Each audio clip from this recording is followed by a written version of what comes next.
Hi, this is Jacob L. In this video I'm going to be showing you how to make steel armor gauntlets like this one. Before you start bending the steel parts for the hand, the main hand pieces, you should use the templates from the plans to cut out cardboard pieces like this from like cereal box cardboard or other thin cardboard or even regular paper, and just model up how all the pieces are going to fit together on the glove on your hand. You might decide that the pieces need to be a little bit bigger or a little bit smaller to fit your hand nicely. And doing this is also going to show you, exactly how all the bends are supposed to be. You'll understand how everything fits together. You can use this diagram from the plan to figure out where all the pieces go. So once you're sure, go ahead and cut out all the pieces and clean up the edges. And then we're going to need to use a vise and start bending along all the lines as you figured out where you need to bend with the cardboard model. If a piece doesn't fit nicely in your vise, like this one does because it extends too far down, then you may have to just clamp half of it at a time, bend this part, and then move it over and do the other half like that.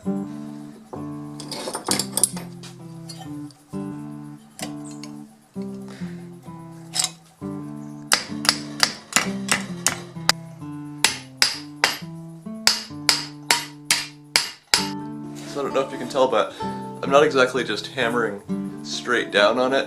I'm sort of punching forward with this top corner of the hammer so that it'll start to create this indent created on this part that's down here. It's flat right now, but it'll be like this. And then if it needs to be more, you can come back and use the pliers technique to bend it out.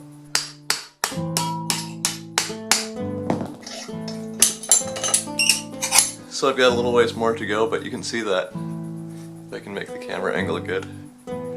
By doing that, I'm creating this bend here, this crease, and curving the inside part.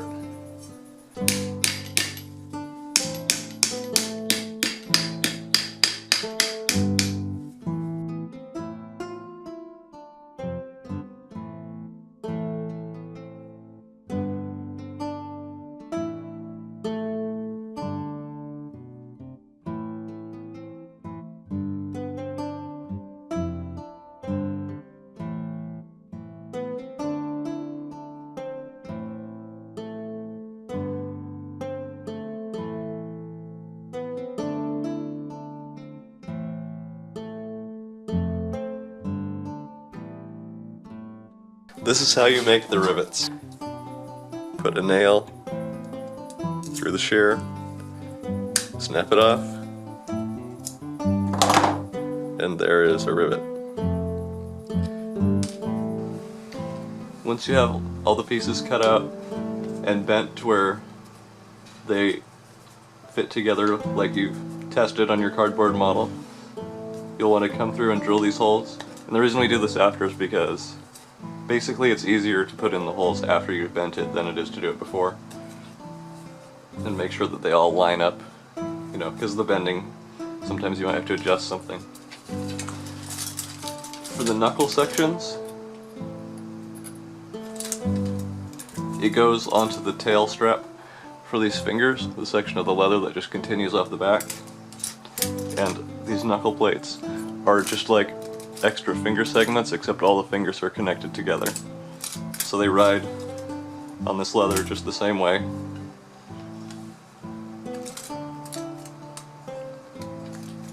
And you can see it lets them all move just like the finger segments do.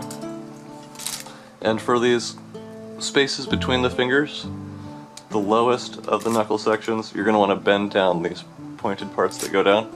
And that helps kind of close off that gap in there. So you can just bend that down with pliers or a hammer or however it seems easiest to do it. Now, when you want to start attaching the pieces to the glove, you're going to need to use some, let's see if I can get the camera to focus, just some heavy waxed string. I used bowstring sold as B50 Dacron. It's just a polyester string that's wax coated and stitch it through these holes in the end of the finger onto the end of the fingers of the leather gloves. And then this extra bit of leather that's inside of here, you're going to come along. Let's see if I can get a good view of it for you. And you're going to stitch just right along there under the glove using heavy waxed string. And you're going to want to make sure you don't get it too tight. Like, you need to have slack in here so you can get your finger in easily.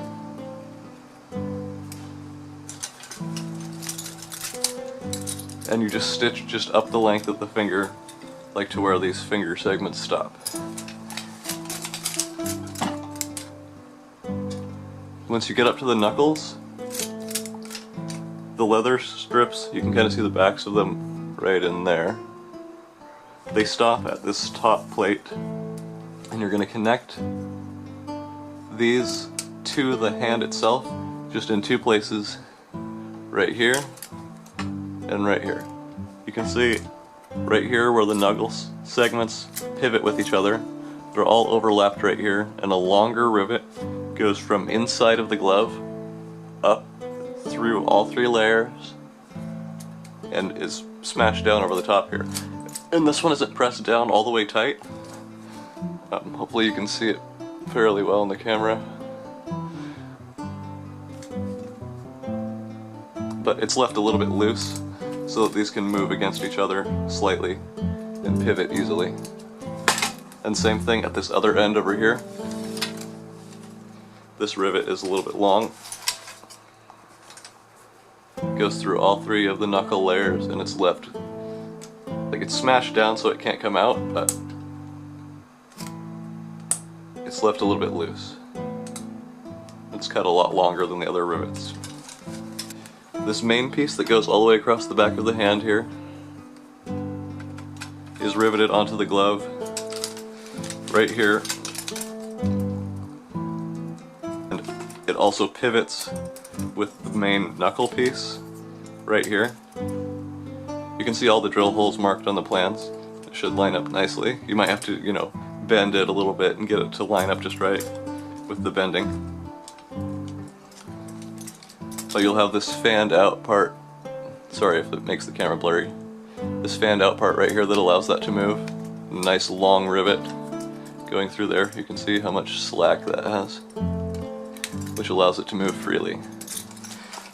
And this rivet over here also comes from inside the glove, goes through both layers of metal, and is a hinge, metal on metal hinge right there. The thumb pieces, pretty much the same as the fingers. The leather strip from the thumb goes all the way back up here. See if you can see it underneath there. Just, you can kind of see it. Stitched on up to about here. Stitched onto the glove. Same at the tip. And the strips are just on each other with the leather, you can see. It can move. It's on the leather strip. And then this final rear piece of the thumb section is riveted through the inside of the glove and through this underneath main metal piece right back to here. And this one has very little ability to move because of this rivet right here being so tight, and because of this one also coming from the inside of the glove. But it has space underneath it. You can see this rivet is left really long, which allows all the other thumb pieces to move freely. And this main piece underneath here cuts back far enough this way to where it doesn't get in the way of your thumb moving.